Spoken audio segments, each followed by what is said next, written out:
המגפה לא מאחורינו. Drug ivermectin as a possible treatment for COVID-19. That ivermectin works both as a prophylactic and as a treatment if given early. We're so impressed by the results with ivermectin. Those states that have adopted ivermectin. The evidence is strong. Ivermectin, it's been used for over 40 years. After her first dose, ventilator has been reduced. That's an improvement. Big breaking news, ivermectin. We're seeing COVID cases and deaths fall dramatically. It's a great drug. אנחנו ממשיכים לנטר, אנחנו ממשיכים לבדוק, סוגרים את הגבולות, המגפה לא מאחורינו.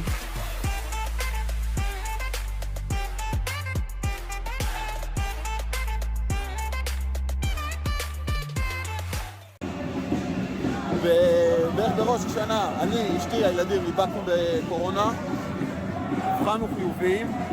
אחרי בערך 3 ימים שהיינו חולים, חברים, דאגו לנו לאייברמקטין. והיום שהתחלנו לקחת את האייברמקטין, כולנו חזרנו לתפקוד. אחרי 2-3 לגמרי החלמה מלאה. לא סתם זה השלט שלי, אני באמת מאמין בזה. לא לתת לאנשים בשלב המוקדם של המחלה את התרופה הזאת, זה ממש פשע. אני באופן אישי, זה מה שיש לי להגיד. אני לא הייתי בטוח אם אני יצא מזה. זה היה עד כדי כך אינטנסיבי. אבל היו אנשים טובים שדאגו שאני אקבל כדור אחד שעולה $1. שאחרי 4 ימים בלי שינה, סבל פשוט שלא ניתן לתאר בכל רגע. כדור אחד של התרופה שאסור לומר את השם שלה, של התרופה שאתם מסתירים מהציבור, של התרופה שאתם אסור אפילו לכתוב את השם שלה, של התרופה שאתם רוצים להחביא מאיתנו בכל הכוח. אתמול ב9 בערב לקחתי אותו, ופעם ראשונה ישנתי, נרדמתי, וקמתי בבוקר כמו חדש. כמו חדש. אחרי שהייתי זרוק כמו כלב במשך 4 ימים. זה שאתם מסתירים את התרופה הזאת, שנקראת אייברמקטין, ואני לא אפסיק להגיד אותה, ואני לא אפסיק להגיד את השם שלה, ואני לא אפסיק לדאוג שהיא תהיה פה, ואני לא אפסיק לדאוג שהיא תהיה זמינה לכולם, ואני לא אפסיק לוודא שהדבר הזה יהיה חוקי, ואני לא אפסיק לוודא שהדבר הזה יגיע לכל אדם חולה במדינת ישראל. תרופה שעולה $1 במקום 30 מיליארד שקל ששפכתם פה על כלום, על בדיקות אנטיגן מטומטמות, על PCR'ים, כדי להעשיר את החברים שלכם מהקרטל. אתם פושעים. אתם פשוט פושעים. הדבר הזה הוא מציל חיים. הדבר הזה הוא ההבדל בין להיות קבור מתחת לאדמה, לבין להיות עומד על הרגליים רץ מתפקד. הפשע הזה שאתם עושים, שאתם מסתירים את התרופה הזאת, מצנזרים את השם שלה, מוחקים סרטונים שאפילו רק אומרים אותה, קובעים בתקנות של יוטיוב ושל הסושיאל מדיה תקנה מיוחדת שאוסרת לומר את השם שלה, להזכיר את השם שלה, לכתוב עליה, מוחקים כל אזכור שלה מכל מקום אפשרי, שרק בטעות יגרום לאנשים לחשוב שיש עוד תרופה חוץ מהחיסון שאתם רוצים לעשות עליו עשרות אם לא מאות אם לא טריליונים של דולרים. מונעים מאנשים לקבל טיפול רפואי מציל חיים. אתם פושעים, אתם קרטל, אתם פשוט תאגיד פשע אחד גדול, אתם רוצחים. זה מה שאתם. אם אתה מונע טיפול כזה מאנשים חולים, כובל אותם לפרוטוקול שהורג אותם, תוך כדי שהם מבודדים מהסביבה, מתים בפחד, חרדה, יגון ואיסורים, כשיש לכם את הדבר הזה שעולה $1, אתם רוצחים. אתם פשוט רוצחים. זה מה שאתם. אתם רוצחים אנשים, זה מה שאתם. אנחנו נצא איתכם חשבון, מאלף ועד תף, על כל נשמה טובה שהלכה פה, כל ילד שיפגע. אנחנו קודם כל נדאג שהדבר הזה יהיה נגיש לכל בן אדם שצריך אותו. כי רק אחרי שאתה לוקח את הכדור הזה, ואתה מגיע מהנקודה שאני הגעתי, אתה מבין שזה מציל חיים, ושזה קורה ברגע. זה פשוט קורה ברגע. אנחנו נדאג לכם. אבל זה, אנחנו נדאג לחולים. בלי קשר, אנחנו נדאג לטפל יפה יפה גם בכם. כי אתם רוצחים. אתם מושחתים. והסיר מלא. לא ניתן יותר להכיל את הרוע והשחיתות שלכם. יש לנו את האנשים ואת הקהילה הכי טובה בעולם, עם הערבות הדדית הכי אמיתית שיש. רק חיפשו להציל עוד נפש אחת בישראל. כי כל המציל נפש בישראל מציל עולם ומלואו. אני מלא הערכה ותודה, והוקרת התודה לטוב הזה קיבלתי מכם ונגלה אליי. אין לי דרך לומר כמה אני מעריך את כולכם.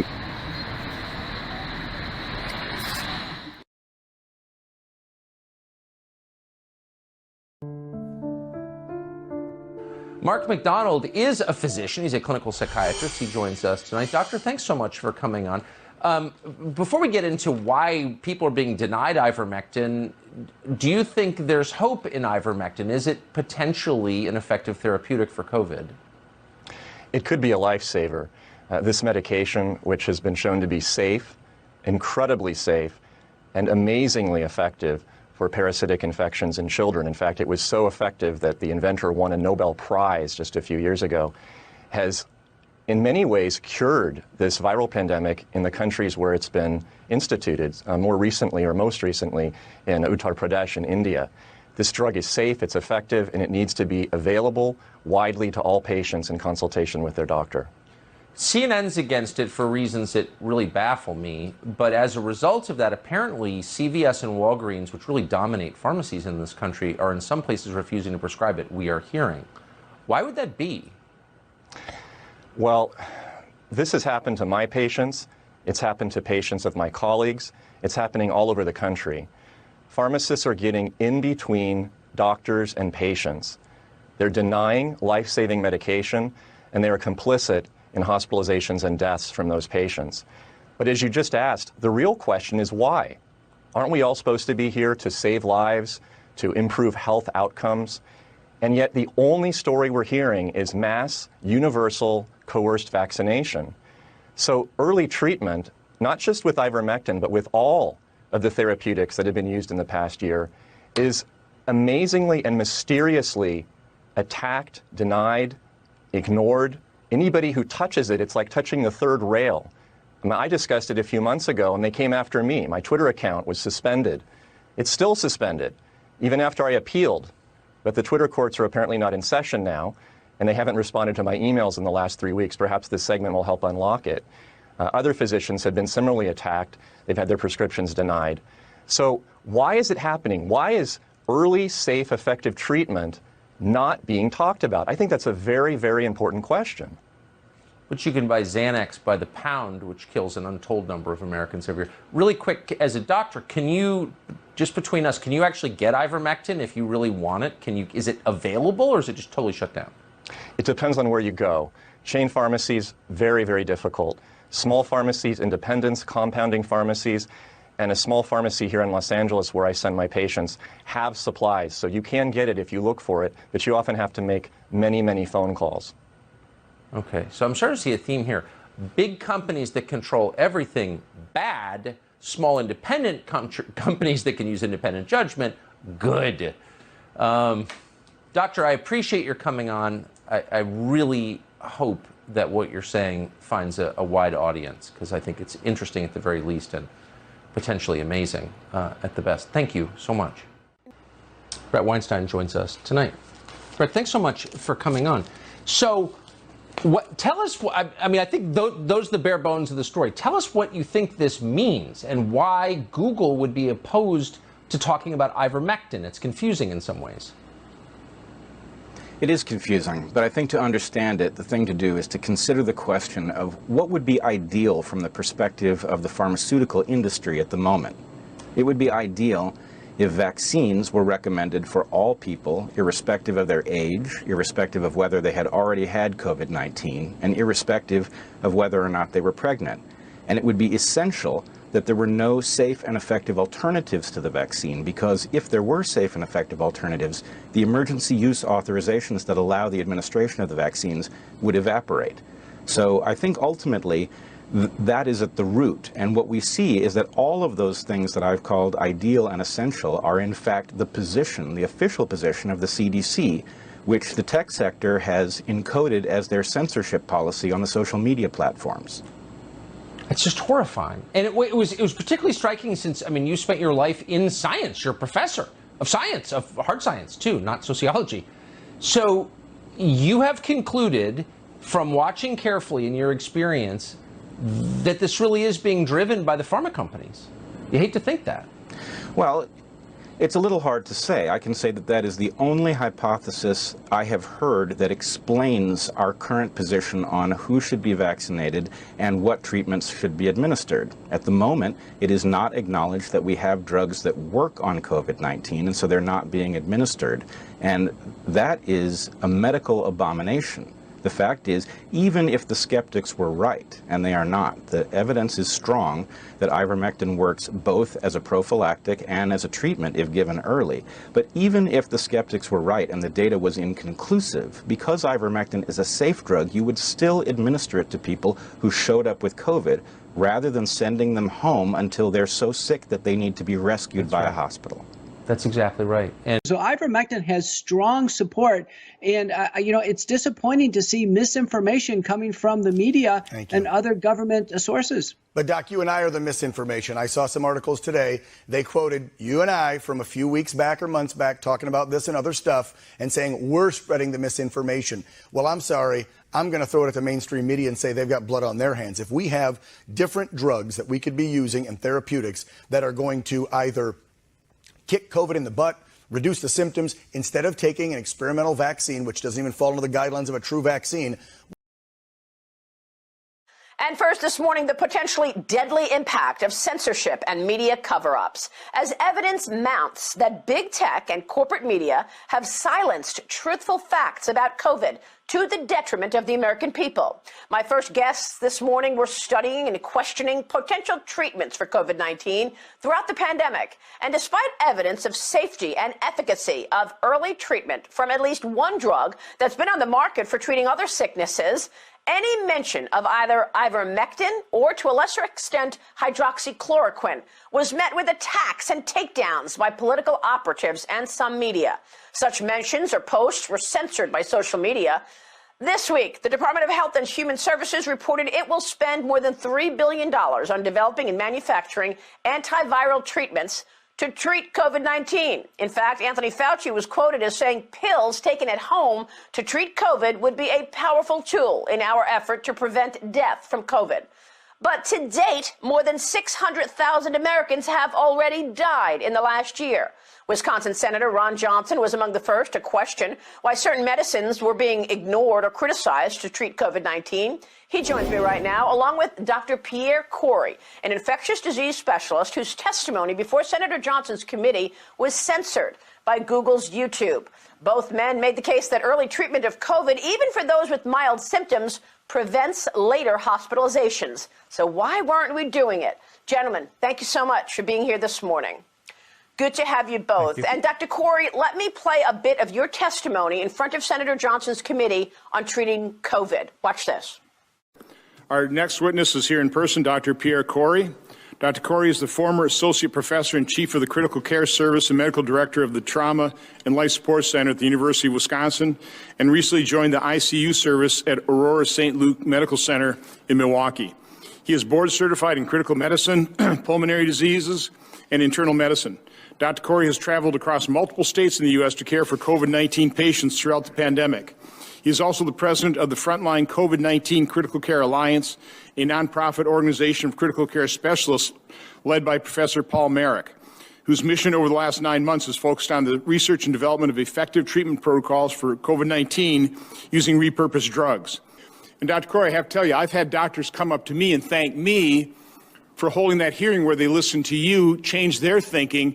They believe they've saved their patients' lives because of your testimony at that hearing. I hope your testimony will be as impactful today. Dr. Corey. I want to start out by saying that I'm not speaking as an individual. I'm speaking on behalf of the organization that I'm a part of. We are a group of some of the most highly published physicians in the world. We have near 2,000 peer-reviewed publications among us, led by Professor Paul Marik, who's our intellectual leader. We came together early on in the pandemic, and all we have sought is to review the world's literature on every facet of this disease, trying to develop effective protocols. You just mentioned that I was here in May, and I touted, I wouldn't say touted, I recommended that it was critical that we use corticosteroids in this disease when all of the national and international healthcare organizations said we cannot use those. that turned out to be a life-saving recommendation. I am here again today with a new recommendation. In the last 9 months, in our review of all of the literature as a group, again, we are some of the most highly published physicians in our specialty and the world. We have done nothing but try to figure out how to identify a repurposed and available drug to treat this illness. We have 100 years of medicine development. We know we are expert in all the medicines we use, and I do not know of a task force that has been focused on repurposed drugs. I will tell you that my group and our organization, I will say that we have filled that void. That is all we have done, is focus on the things we know and things we do. And I want to talk about that we have a solution to this crisis. There is a drug that is proving to be of miraculous impact. And when I say miracle, I do not use that term lightly. And I don't want to be sensationalized when I say that. That is a scientific recommendation based on mountains of data that has emerged in the last 3 months. When I am told, and I just had to hear this in the opening sentence, that we are touting things that are not FDA or NIH recommended, let me be clear. The NIH, their recommendation on ivermectin, which is to not use it outside of controlled trials, is from August 27th. We are now in December. This is 3 to 4 months later. Mountains of data have emerged from many centers and countries around the world showing the miraculous effectiveness of ivermectin. It basically obliterates transmission of this virus. If you take it, you will not get sick. I want to briefly summarize it. Number one, we have evidence that ivermectin is effective not only in prophylaxis, in the prevention. If you take it, you will not get sick. We just came across a trial last night from Argentina by the lead investigator of ivermectin in Argentina, Dr. Hector Carvalho. They prophylaxed 800 healthcare workers. Not one got sick. In the 400 that they didn't prophylax with ivermectin, 58% got sick. 237 of those 400 got sick. If you take it, you will not get sick. It has immense and potent antiviral activity. Prophylaxis, we now have 4 large randomized controlled trials totaling over 1,500 patients, each trial showing that as a prophylaxis agent, it is immensely effective. You will not get sick. You will be protected from getting ill if you take it. In early outpatient treatment, we have 3 randomized controlled trials and multiple observation as well as case series showing that if you take ivermectin, the need for hospitalization and death will decrease. The most encouraging is this study where they gave prophylaxis to healthy citizens in the population. They were not exposed. They were told to take ivermectin for a month. At the end of that month, nobody on ivermectin got this disease, compared to 11% of those healthy citizens that did not. This is an effective therapy. Statistically significant, large magnitude results if you take ivermectin. It is proving to be a wonder drug. It has already won the Nobel Prize in Medicine in 2015 for its impacts on global health in the eradication of parasitic diseases. It is proving to be an immensely powerful antiviral and anti-inflammatory agent. It is critical for its use in this disease. We have 100,000 patients in the hospital right now dying. I'm a lung specialist. I'm an ICU specialist. I've cared for more dying COVID patients than anyone can imagine. They're dying because they can't breathe. They can't breathe. They're on high-flow oxygen delivery devices. They're on non-invasive ventilators or they're sedated and paralyzed and attached to mechanical ventilators that breathe for them. And I watch them every day. They die. By the time they get me in the ICU, they're already dying. They're almost impossible to recover. Early treatment is key. We need to offload the hospitals. We are tired. I can't keep doing this. If you look at my manuscript, and if I have to go back to work next week, any further deaths are going to be needless deaths, and I cannot be traumatized by that. I cannot keep caring for patients when I know that they could have been saved with earlier treatment, and that drug that will treat them and prevent the hospitalization is ivermectin. I'm going to be very clear and very simple. All I ask is for the NIH to review our data that we've compiled of all of the emerging data. We have almost 30 studies. Everyone is reliably and reproducibly positive, showing the dramatic impacts of ivermectin. The amount of evidence to show that ivermectin is life-saving and protective is so immense and the drug is so safe, my colleagues have talked about it, it must be instituted and implemented. I'm asking the NIH to review our data and come up with recommendations for society. Thank you. Unbelievable. And Dr. Corey, when I spoke with you over the weekend, you said this is analogous to penicillin. I mean, you think this is the biggest cover-up of all. What a massive, massive impact with 600,000 of our fellow Americans dead right now because they were told not to have a treatment for COVID. You know, it's inexcusable. I mean, it shows that our agencies have ignored drugs such as this, and it's caused incalculable harm. Oh, my goodness. Well, look, we are told to trust our government agencies like the NIH, like the World Health Organization. But ever since social media decided that they are now the arbiters of truth, they continue to let us down. Now, I just have to point out that had we had other treatments early on in the pandemic, that would have negated the opportunity to use emergency use authorization. Well, first of all, the truth has been hiding in plain sight since the beginning of the pandemic. And so it's difficult to explain the collusion, the corruption of media, social media. The fact of the matter is hundreds of thousands of people lost their lives because of the politicization of COVID.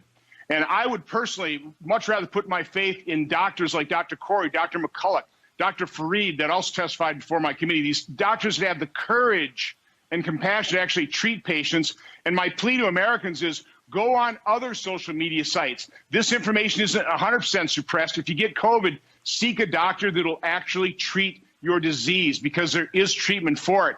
But no, Maria, you know, the lies being told, the false narratives across the board in instance after instance, and now they're not going to admit that they've been wrong. And it's going to continue to cost people lives. I think this issue with big tech is unlike anything we've seen. They have massive amounts of power. These are monopolies that are much stronger than the monopolies of the early 20th century. They control, in effect, a handful of companies, a huge percentage of the political speech in this country. And so I think when you have situations, they're not just censoring based on partisanship. Obviously, we've seen conservatives be censored. But when they're censoring things about some of the most important issues that we've ever addressed, you know they're really doing damage to society. In India, as Joe Nova points out, just 3 weeks after adding ivermectin to the medical treatments, Delhi now leads India out of the deadly second surge of the COVID pandemic. The ivermectin triple therapy he has developed for COVID-19 is made up of 3 medications that are all approved and in use around the globe. Welcome to Outsiders, Dr. Thomas Borody. How are you? Hello, nice to hear your voice. Well, good to see you. So how did you come up with this ivermectin triple therapy, and is, first of all, it safe? Well, that's the main thing about it. It's safe. It's been around since 1975, and it is a broad spectrum. It kills viruses, bacteria, and parasites. And it had all the makings of it, especially in a test tube. It was 5,000 more powerful than anything else. And it's surprised, we were surprised how amazingly well it cures coronavirus. It's an easy virus to kill. So what have you done with this research? So let's get on to that. Is it peer-reviewed, or are the government looking at it? What steps forward are we seeing? Presumably our health authorities have been on the phone to you saying, come on, talk us through this? Well, I wish they were. But I've had fairly negative answers from the government here. I have a feeling because it never gets past the advisory unit. Rita? Well, has anyone overseas tested this regimen, and why are you so confident that it's going to be effective with coronavirus?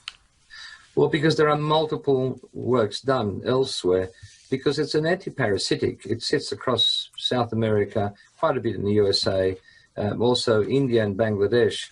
And in those places where trials between 80 and 160 patients were done, the amazing and surprising thing is there's not one paper where it was successful less than 100%. And, you know, when something's too good to be true, it is too good to be true. But nevertheless, that is the actual factual result. The problem, though, is that in some ways, if ivermectin is what those of us who have looked at the evidence think it is, or many of us, then the debate about the vaccines would be over by definition, because the vaccines that we have so far were granted emergency use authorization.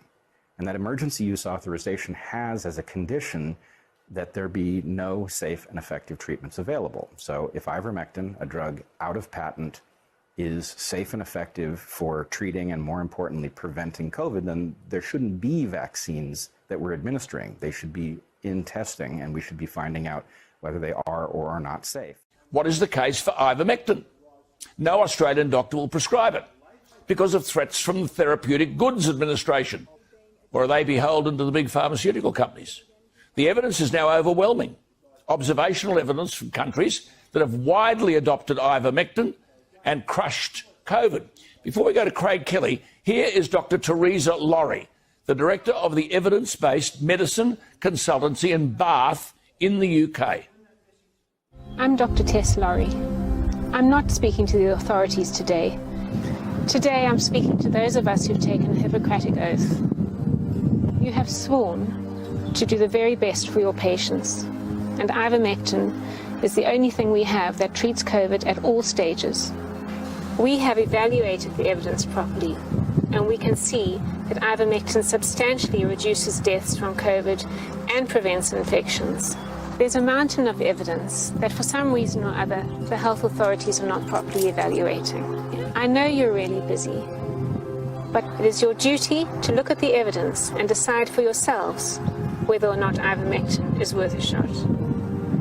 I feel certain that you'll agree the evidence is overwhelming and that ivermectin should be immediately employed to save lives. It's the key to us getting everyone back to normal. Well, Craig Kelly's been saying this for 12 months. He does his homework. He's been run out of the party. He joins me, Craig Kelly. So what's the story here? Well, Alan, Professor Tess Laurie there, she is simply saying what I've been saying now for, as you said, for well over 6 months. Dr. Tess Laurie is an expert in this field of analysing studies. And there you had it, in her own words, that ivermectin works. Now, I've been called a nong, I've been abused, I've been ridiculed for saying exactly what that medical specialist just said there. And well, she's not alone, Alan. She's not alone. So there are hundreds of... Let my viewers just see some of this, because I've got some stuff here, Craig. This is a German immunologist, Dr. Peter Schleicher. I'll get this up on the screen. There we are. It is completely incomprehensible that there is no approval for ivermectin in Germany. We would have thousands of fewer deaths to mourn. And then Professor Robert Clancy from the University of Newcastle, who defended Craig Kelly by saying, quote, on the matter of ivermectin and hydroxychloroquine, Craig Kelly has been right to raise awareness about these drugs and their potential to be effective in the early treatment of the disease. I believe two candidates are safe, cheap, available and effective. They are ivermectin and hydroxychloroquine. Now, Craig, Australian health authorities say there's not enough evidence. Where the hell have they been? This is our National COVID Evidence Task Force. And if you go to their webpage today, they say they have made their decision of not enough evidence based upon 11 studies. Now, if you go to Dr. Tess Laurie, there are 51 studies published in the medical literature. 51 studies, 50 of them show ivermectin is not only effective, but highly effective. The random chance of getting 50 out of 51, Alan, is 43 trillion to 1.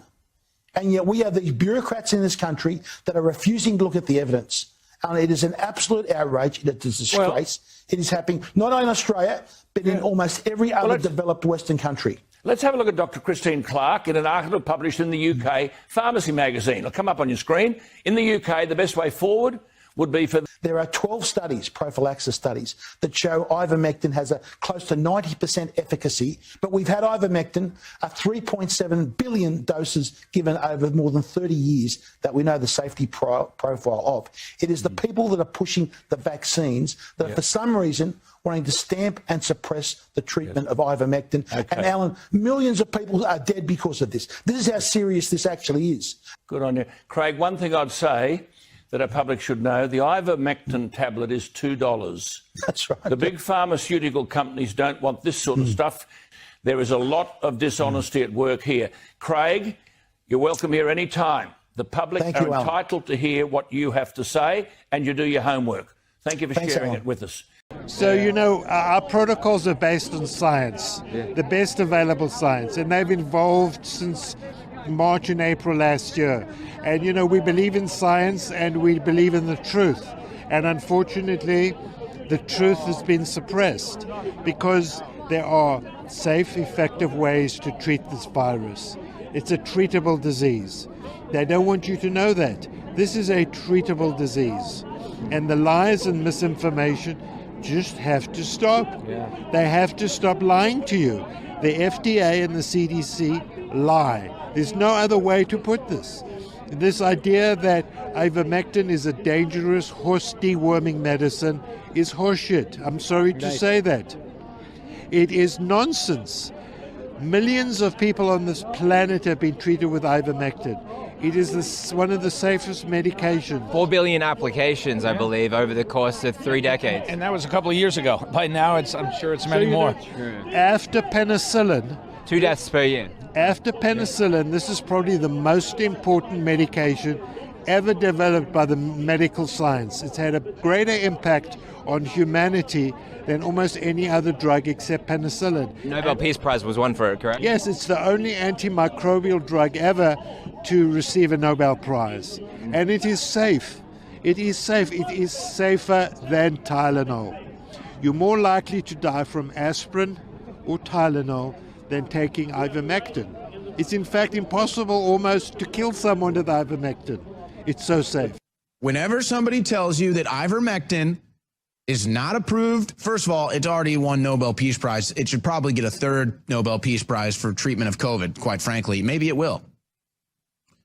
But no, ivermectin has even been approved for treatment of COVID. Here it is, the official NIH website.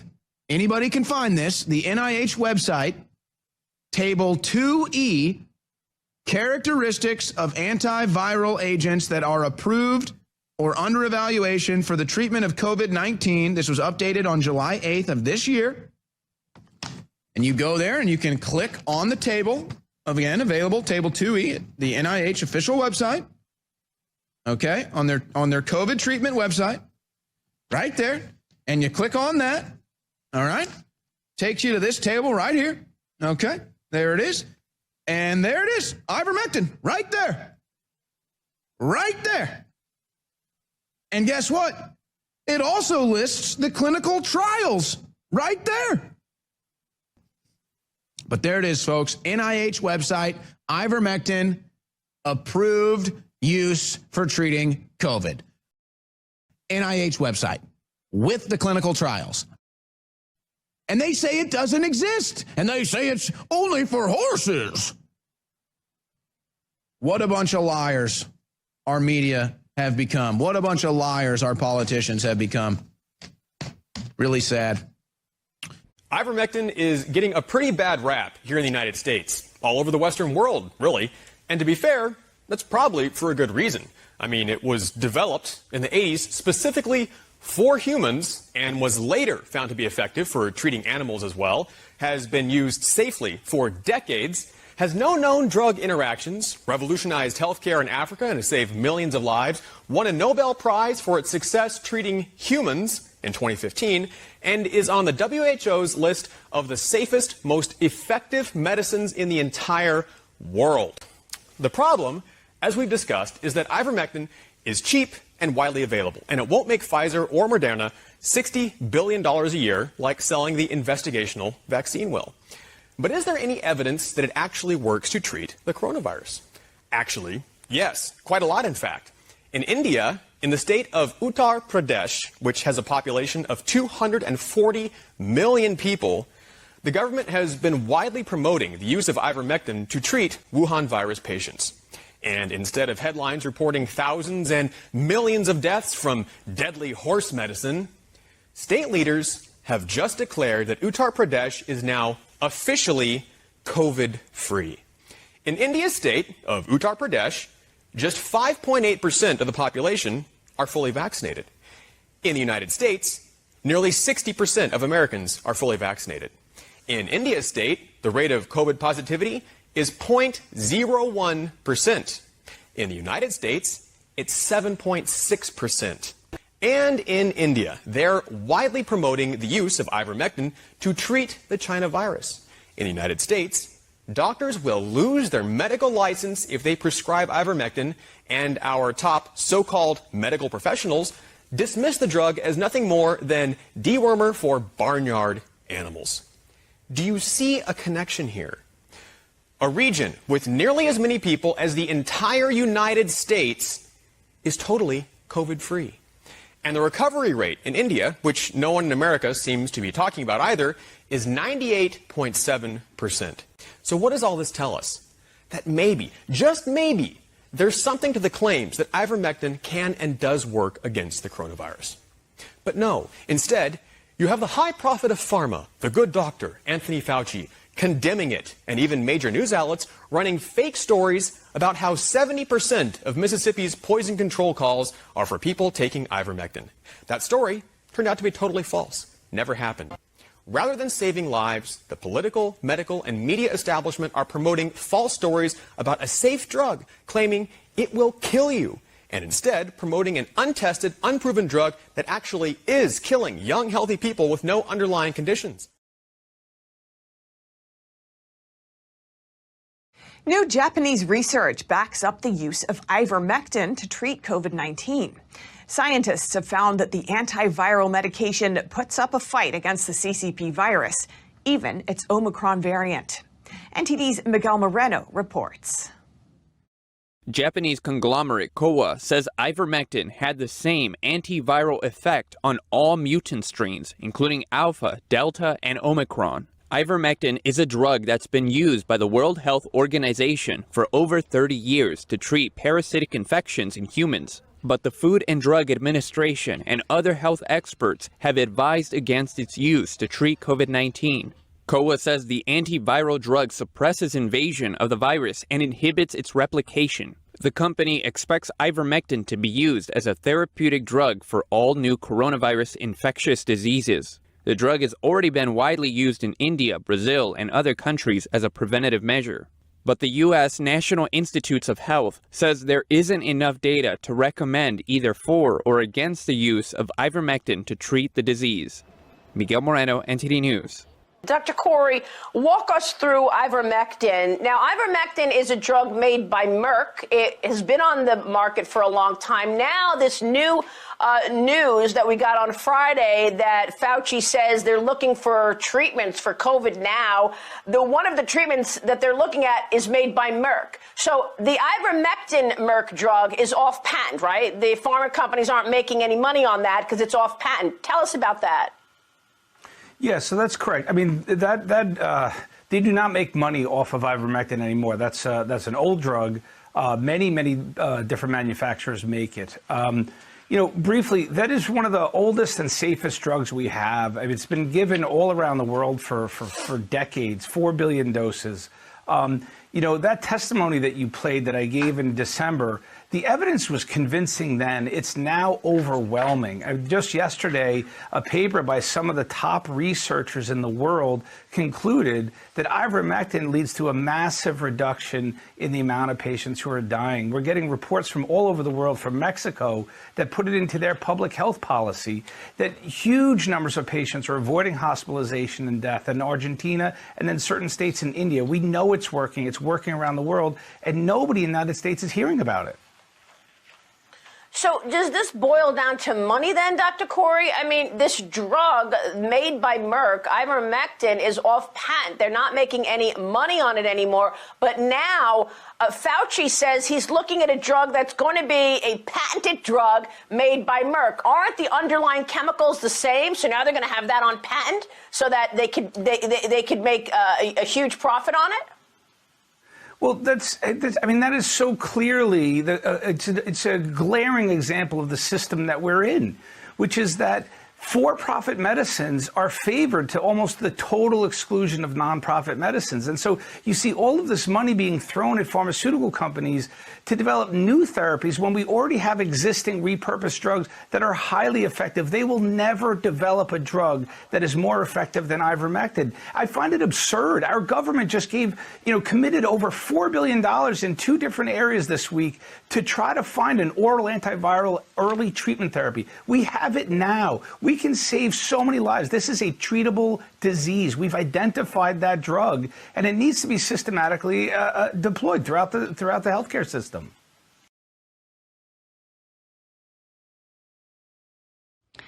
The FDA has seized a shipment of ivermectin, which has some people asking questions. This is one of those controversial drugs some doctors prescribe to treat and prevent COVID-19, but the FDA opposes this type of COVID treatment. Is this why the shipment was seized? NTD's Miguel Moreno tells us what happened.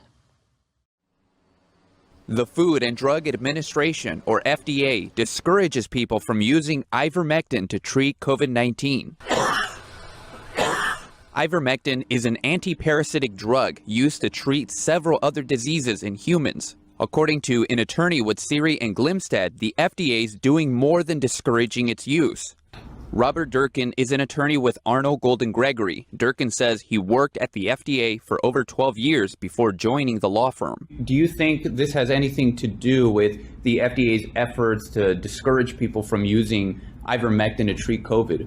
That's the only thing it has to do with. That's the only reason FDA would seize these right now. FDA has been very clear that they do not support the off-label use of ivermectin.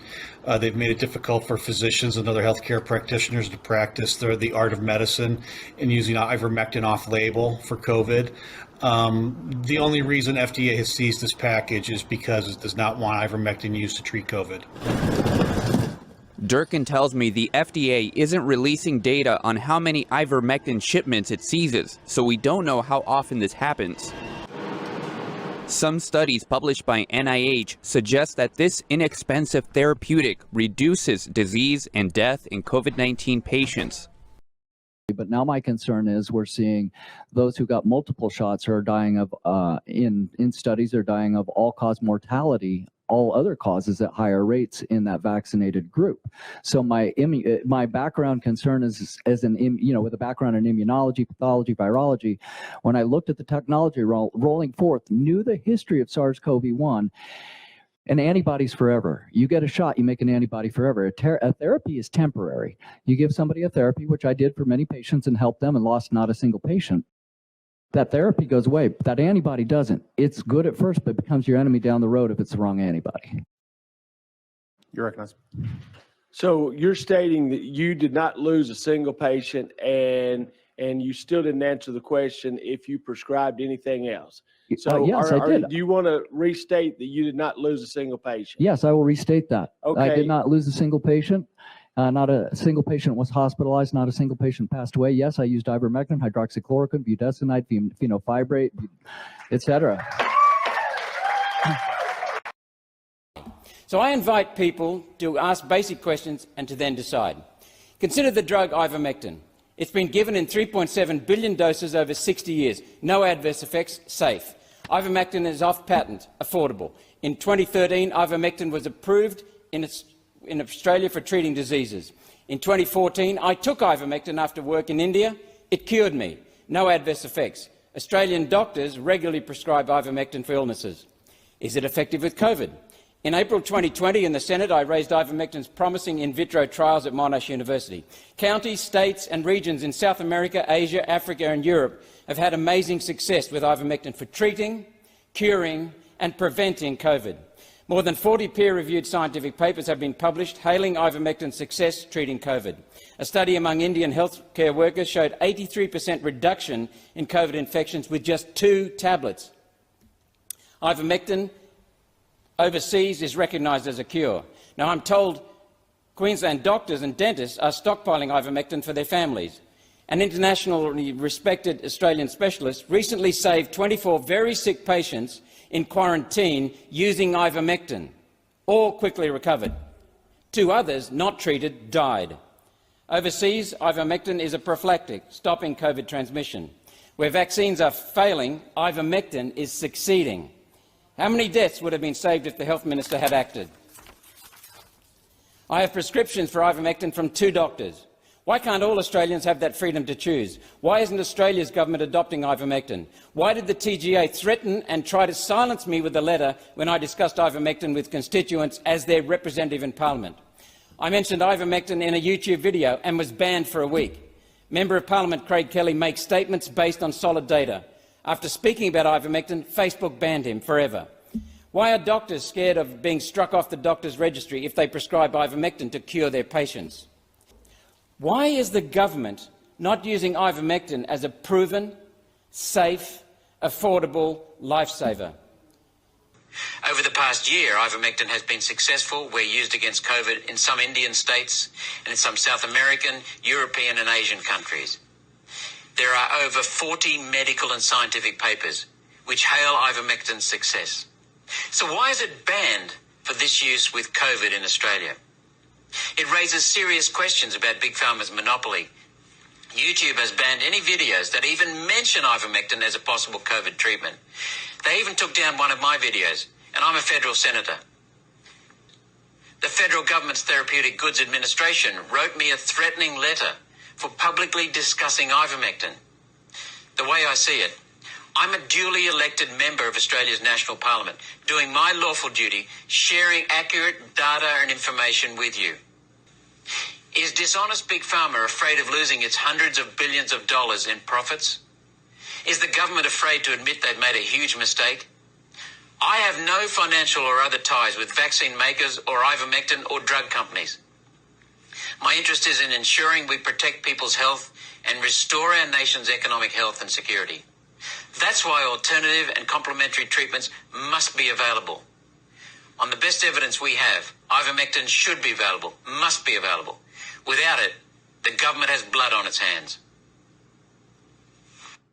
Unbelievable. And also absurd, Senator Johnson, is the way you continue to get censored. So now you're banned from YouTube again, temporarily. YouTube suspended you again last week for what they say was a violation of the platform's misconduct policy. What happened last week, Senator?